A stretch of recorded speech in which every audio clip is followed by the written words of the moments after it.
네, 안녕하세요. 닥신TV 신재욱이고요. 요즘에 아반떼 신형 굉장히 핫합니다. 굉장히 핫한데, 제 직업 중에 하나가 유튜브에서 좋은 중고차 고르기 시리즈로 활동하고 있고, 요즘에는 이제 신차 리뷰를 하고 있는데, 저는 이제 여건상 차량을 실제로 받아서 리뷰하진 못하고, 방구석에서 컴퓨터 화면만 보면서 차량을 리뷰하는 방구석 신차 리뷰어고요. 이런 거 이제 전문용어로 전문가라고 합니다. 자, 지금부터 시작하도록 하겠습니다. 제가 오늘 말씀드릴 거 두 가지인데, 영상을 둘로 나눌 거예요. 먼저 처음에 말씀드리고 싶은 게 뭐냐면, 아반떼 사는 분들 컨셉을 명확하게 잡으시기 바랍니다. 아반떼 라인 자체가 프리미엄 라인은 아니고 보편적인 가성비, 경제적인 이런 컨셉을 중심으로 하는 차량입니다. 이 럭셔리 세단은 아니죠. 그거를 좀 명확하게 했으면 좋겠는데 제가 이 말씀을 드리는 이유는 뭐냐면 이 가격표를 보다 보면요 자꾸 올라가게 됩니다. 한 가지 예를 들어볼게요. 운전석에 통풍 시트 넣으면 좋죠. 좋은 거 저도 알아요. 좋은데 조수석에도 통풍 시트 또 넣고 싶어지거든요. 하다 보면 그것도 넣고 나면 운전석, 조수석 통풍 시트 있는 차가 되는데 수입차 프리미엄 브랜드로 가면 통풍 시트 들어있는 차량을 선택하려면 거의 1억 근처에 가야 이제 보통 통풍 시트가 들어가기 시작합니다. 이 차에 있으면 좋은 옵션은 많아요. 옵션은 들어가면 무조건 좋아요. 하지만 우리가 돈을 항상 생각해야 되거든요. 돈 생각하지 않으면 다 때려박으면 제일 좋은 건 누구나 다 알죠. 이 가격표만 보다 보면 이제 자꾸 넣게 됩니다. 자꾸 넣게 돼요. 그 이유는 현대자동차가 옛날처럼 옵션을 다 묶어놓지 않아서 옵션 선택이 이렇게 얄밉지 않습니다. 그러다 보니까 하나하나를 넣게 되는데 하나하나 가격이 막 그렇게 비싸지도 않아요. 뭐 40만원, 뭐 25만원, 50만원 뭐 이러다 보니까 자꾸 여기까지 왔는데 요거 하나, 여기까지 왔는데 요거 하나 이렇게 넣게 되고 계속 올라가서 차량 가격이 모던으로 와서 옵션 넣기 시작하면 거의 2,300만원짜리 차가 만들어집니다. 그러다 보면 이제 인스퍼레이션까지 가게 되는데 뭐 2,300, 2,400 이런 차가 되죠. 다시 한번 정신을 바짝 차려보시고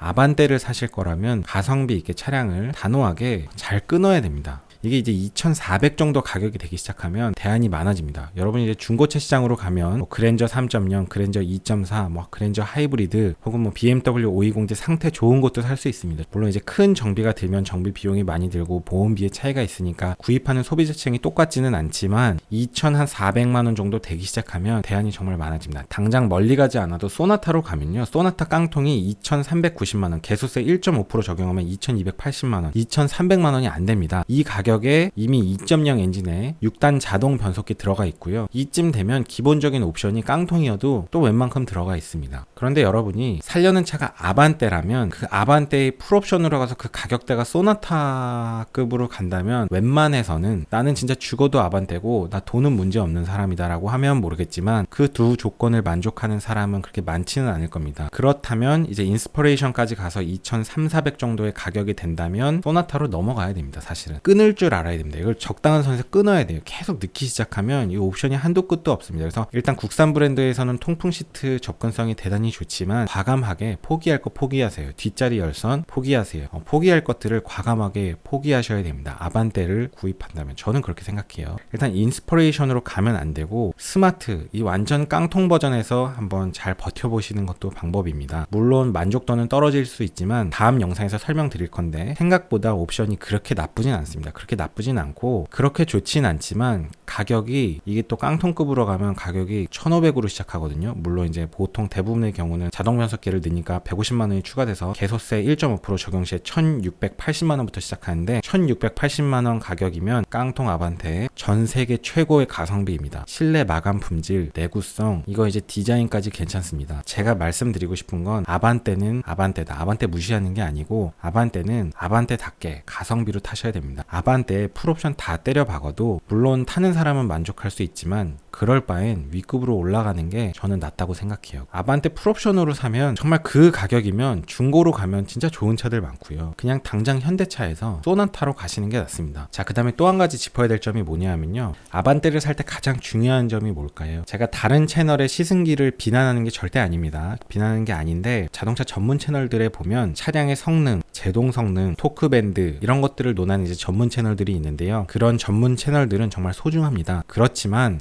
여러분 여러분이 아반떼를 구입하는 실소비자 입장에서는 사실은 그런 정보는 그렇게 중요하진 않습니다. 가끔 이렇게 자동차 게시판 같은 데 보면 뭐 아반떼랑 뭐랑 뭐 제로백이 어떤지, 브레이크가 뭐가 좀 밀리는지, 무슨 뭐 PC 테일이 있는지, 토션빔이라서 뭐가 어떻다는 등, 글쎄 저는 그렇게 생각합니다. 이런 양산 브랜드의 정말 보편적인 소비자를 대상으로 하는 1.6 파워트레인은 다 비슷비슷합니다. 다 비슷비슷하고요. 고질병에 대해서 저는 개인적으로 고질병을 좋아하지 않는데, 고질병은 없는 차가 없습니다. 모든 차가 고질병이 있는데요. 좀 많이 팔리지 않는 차를 구입할 때는 고질병에 대해서 좀 고민을 할 필요가 있습니다. 왜냐하면 그 고질병을 혼자서 해결해야 되니까. 필 아반떼를 구입하면서 어떤 고질병을 고민한다? 그러면 살 수 있는 차가 없습니다. 자동차는 수많은 부품으로 이루어지기 때문에 완벽하게 출고될 수가 없습니다. 그냥 출고돼서 보증 기간 안에 애프터 서비스를 받으면서 완성되는 게 원래의 자동차예요. 뭐 이 차량은 고질병이라는 거에 대해서 관심을 가질 필요도 없습니다. 이거 걱정하면 살 차가 없습니다. 그러면 이 급의 차량을 선택할 때 가장 중요한 게 뭐냐? 가장 중요한 게 뭘까요?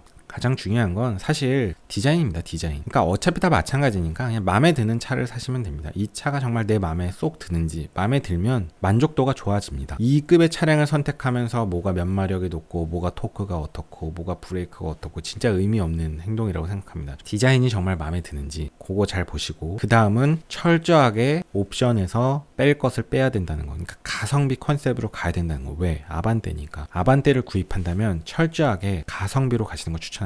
옵션을 계속 잘라내세요. 잘라낼 줄 알아야 됩니다. 아반떼 무시하는 게 아니고, 다른 것들은 너무 지나치게 고민하는 거 제 생각엔 별 의미 없습니다. 제 이번 영상 여기까지 하고, 다음 영상에서는 아반떼 옵션 고르기를 시작하도록 하겠습니다.